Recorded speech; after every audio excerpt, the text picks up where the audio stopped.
Bonjour à tous et merci de suivre ce 6h30. La France entame aujourd'hui son deuxième jour de deuil national après les attentats de vendredi à Paris. La journée d'hier a été marquée par des cérémonies d'hommage aux victimes dont le nombre a augmenté selon un dernier bilan. L'on compte désormais 132 morts et 352 blessés. 3 frères résidant en Belgique sont impliqués dans ces attaques. L'un d'entre eux est en garde à vue. Un autre a été tué. Un mandat d'arrêt international a été lancé contre le troisième. Le corps d'un deuxième kamikaze retrouvé dans la salle de spectacle du Bataclan a été identifié. Le point de la situation avec Sylvie Toury. C'est ici que vit la famille d'Omar Ismaël Moustaphaï, une famille ordinaire selon le voisinage. Moi, ça fait 1 an et demi que j'habite ici. Quand je suis arrivé, ils étaient déjà là. Donc, moi, j'interprète un petit couple de retraités sans histoire qui mènent leur petite vie, des gens polis à qui on peut demander de l'aide si besoin. Moi, je ne connaissais même pas son existence parce que j'ai pu apercevoir discuter avec les 3 autres frères à plusieurs occasions. Mais en tout cas, le quatrième, là, Ismaël, ils n'ont jamais vu. Pour la police, pourtant, cela ne fait l'ombre d'aucun doute. Ismaël a été formellement identifié comme le kamikaze qui s'est explosé vendredi dernier au Bataclan. C'est le doigt sectionné que l'on a retrouvé. Il s'agit d'un individu né le 21 novembre 1985 à Courcouronnes, dans l'Essonne, connu de la justice pour des délits de droit commun, puisque son casier judiciaire porte mention de 8 condamnations entre 2004 et 2010 pour des infractions de droit commun. Il s'agit d'un individu qui n'avait jamais été incarcéré et qui a fait l'objet en 2010 d'une fiche S pour radicalisation, mais qui n'a par contre jamais été impliqué dans un dossier de filière ou d'association de malfaiteurs terroristes. 7 membres de la famille d'Ismaël ont été mis en garde à vue pour approfondir l'enquête. François Molin a aussi révélé qu'un passeport syrien au nom d'un individu né en 1990 a également été découvert à proximité du corps du kamikaze qui s'est fait exploser au Stade de France. Un des véhicules utilisés par les terroristes a été retrouvé à Montreuil avec à l'intérieur des Kalachnikov. Mais l'enquête va bien au-delà des frontières françaises. Elle conduit en Belgique, précisément à Molenbeek, où vivaient 2 des assaillants de Paris. 7 personnes ont été interpellées dans ce quartier de Bruxelles, a annoncé dimanche le parquet fédéral belge. Les enquêtes se poursuivent, les gestes de solidarité à l'endroit du peuple français aussi, comme ici au Washington Square ou encore à Hong Kong. Recueillements et prières se multiplient aux 4 coins du monde. Tous condamnent ces attentats dont le bilan ne cesse de s'alourdir. La communauté internationale célèbre ce 16 novembre la Journée mondiale de l'entrepreneur, une façon de louer le mérite de l'entrepreneur.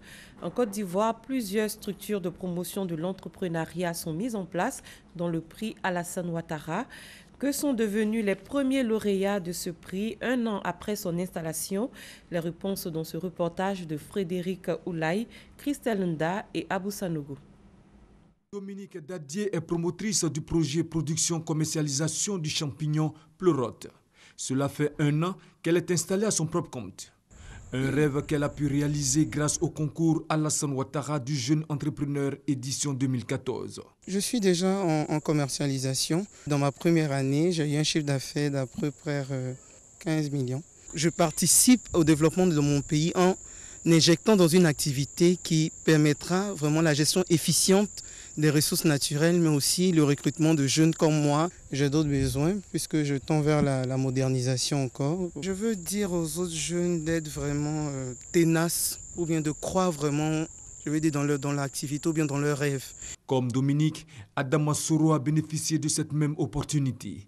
Directeur d'entreprise, il gère une équipe de 6 personnes. Aujourd'hui, je suis vraiment très satisfait, non seulement par l'organisation qui a été mise en place par l'État de Côte d'Ivoire en vue d'accompagner les jeunes entrepreneurs. Il faut dire qu'il y a très longtemps, on attendait ça. Ce prix nous a permis quand même d'avoir une crédibilité. Avant de démarrer leur entreprise, Dominique et Adama ont bénéficié d'une formation pratique au centre d'incubation du district d'Abidjan.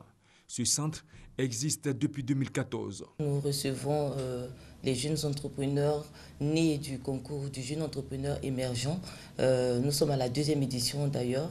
Et donc ces jeunes issus de ce concours-là sont hébergés chez nous pour une période bien déterminée en vue de justement être formés à la création de leurs entreprises et à la mise en œuvre de leurs projets.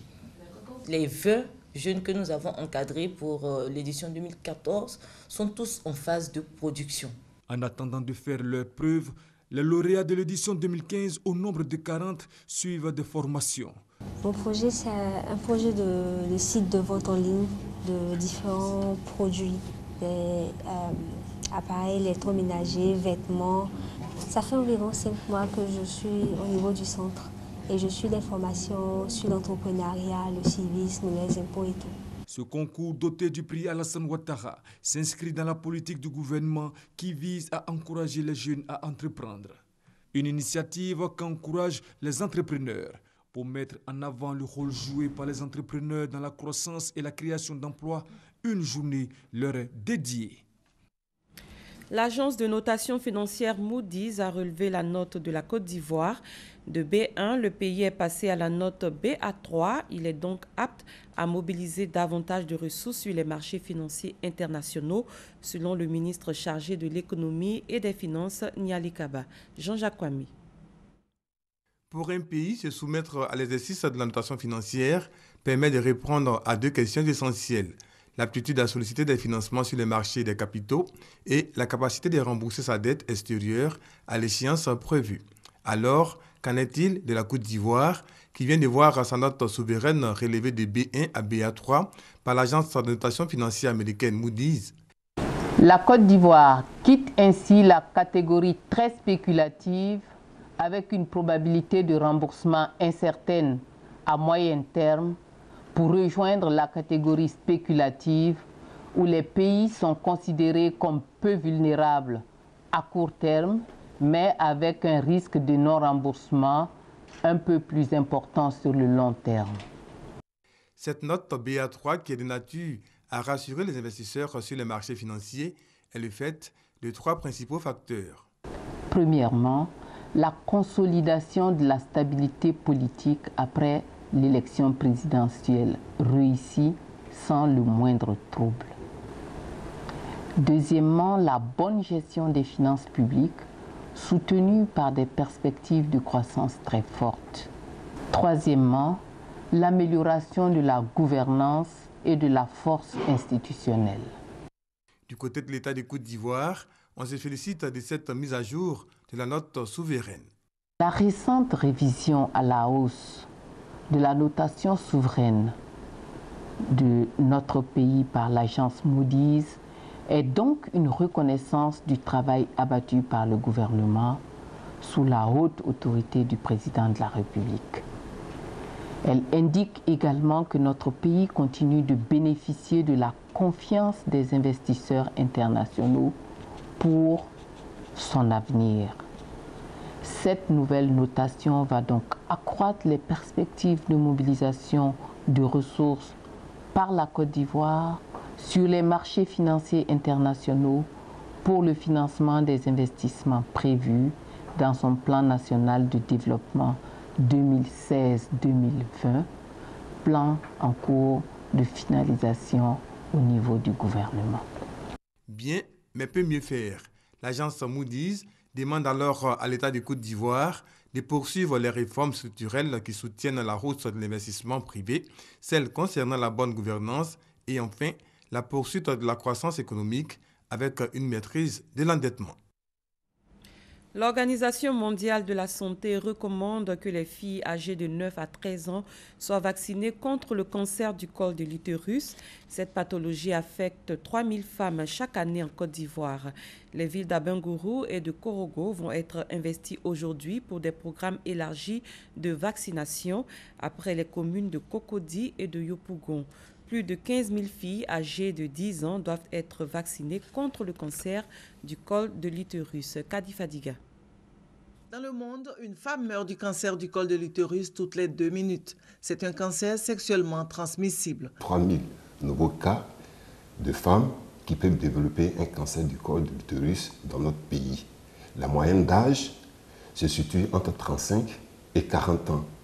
Alors, vous voyez que 35 ans, c'est un âge où la femme est appelée à procréer, et une femme qui va avoir un cancer du col de l'utérus, vous voyez, les traitements qu'on va instituer vont empêcher cette femme-là de procréer. Le cancer du col de l'utérus est un cancer d'évolution très lente. Le délai du temps qui se situe entre 15 et 20 ans devrait permettre de poser rapidement le diagnostic, parce que le cancer passe par des lésions dites précancéreuses, et ces lésions précancéreuses constituent le nid du cancer. Si ces lésions précancéreuses sont détectées tôt, le traitement il est simple et on a une guérison à 100%. Malgré la prise en charge efficace du cancer du col de l'utérus, le diagnostic se fait très souvent à un stade avancé.